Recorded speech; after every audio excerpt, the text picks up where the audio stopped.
It was another lonely night at the office. As a junior security guard, my job was straightforward.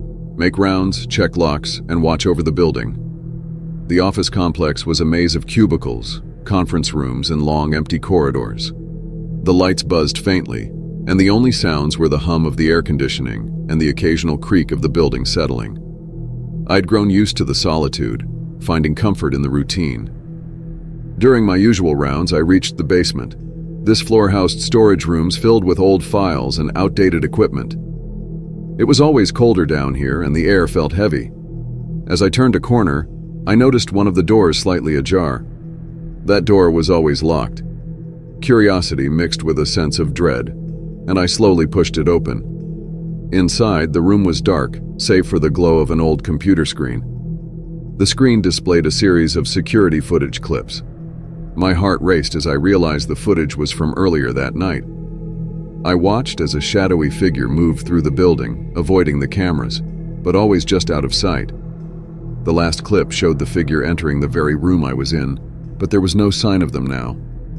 I quickly left the basement, my nerves on edge. I decided to do a thorough sweep of the building. As I walked through the dimly lit halls, I couldn't shake the feeling that I was being watched. Every so often, I'd catch a flicker of movement out of the corner of my eye, but when I turned to look, there was nothing there. At one point, I passed by a conference room and heard a faint, rhythmic tapping sound coming from inside. The blinds were drawn, and the door was locked. I stood there, listening, the sound growing louder and more insistent. I reached for my keys, determined to confront whatever was inside, but as I unlocked the door and flung it open, the room was empty. The tapping stopped instantly, leaving only an oppressive silence. As I continued my rounds, I found myself on the top floor, which was reserved for the company executives.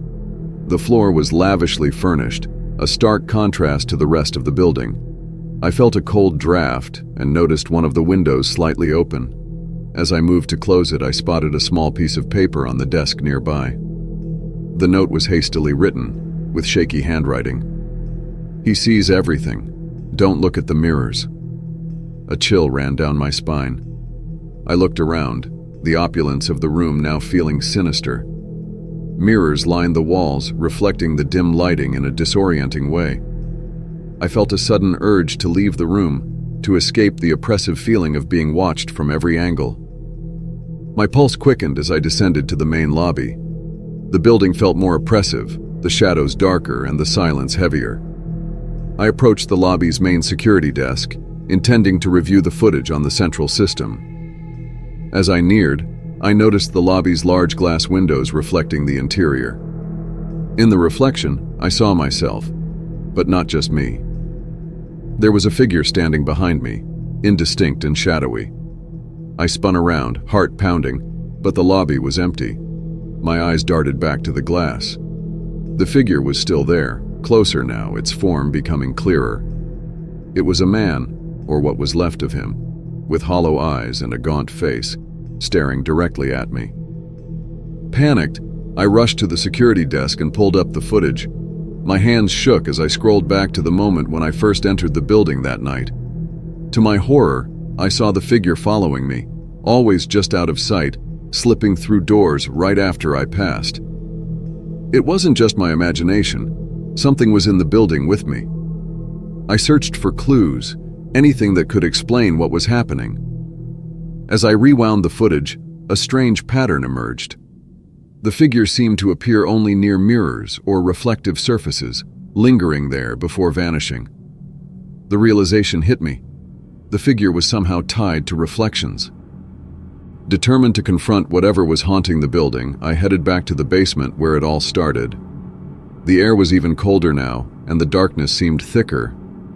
I reached the room with the computer, its screen still glowing eerily. The footage had changed. It now showed a live feed of the basement corridor, with the figure standing at the end, motionless. Gathering my courage, I walked down the corridor, my footsteps echoing.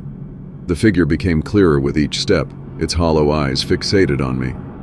I could feel its gaze piercing through me, a sense of despair washing over me.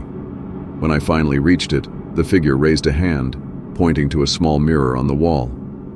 As I looked into the mirror, the figure's reflection appeared behind me, its face contorted in a silent scream. With a jolt, I stumbled back, my breath ragged. The figure in the mirror seemed trapped, its face twisted in torment.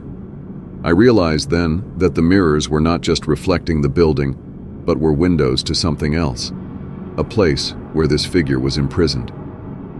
I didn't understand how or why, but I knew that this presence was not merely haunting the building, it was trying to escape, using the mirrors as a conduit. I raced back to the security desk, determined to find a way to end this. I frantically searched the footage, looking for any clue that might help. Then I found it, an old, archived clip from years ago. It showed the same figure, a living man, performing some sort of ritual in the basement surrounded by mirrors. The footage cut off abruptly, but the implication was clear. This was not just a ghost, but a trapped soul, bound by his own actions. Determined to end the haunting, I went back to the basement, armed with a hammer. I smashed the mirror where the figure had appeared, hoping to break the connection. As the glass shattered, a piercing scream filled the air, echoing through the building. The lights flickered, and for a moment I felt a rush of cold air, as if something had passed through me. The building fell silent once more, the oppressive atmosphere lifting slightly. I checked the footage again, but the figure was gone. The mirrors no longer held that unsettling presence. I didn't know if the trapped soul had been freed or if it was gone for good, but I felt a sense of relief wash over me. As dawn approached, I completed my final round of the building, ensuring everything was in order. The night had been a harrowing experience, one that I would never forget. I knew I couldn't explain what had happened to anyone. They'd never believe me. But I didn't need to. I knew what I'd seen and felt. As I prepared to leave, I glanced at the lobby windows one last time. In the faint light of dawn, my reflection looked back at me, alone this time. The building felt different, as if the shadows had receded, leaving it just a building once more. I walked out into the early morning light, the night's terror still fresh in my mind but fading with each step. Thank you for watching Midnight Knocks. If you enjoyed our horror stories, please give this video a thumbs up and hit that subscribe button for more spine-chilling tales. Don't forget to check out our other videos for more eerie adventures. Until next time, stay spooky.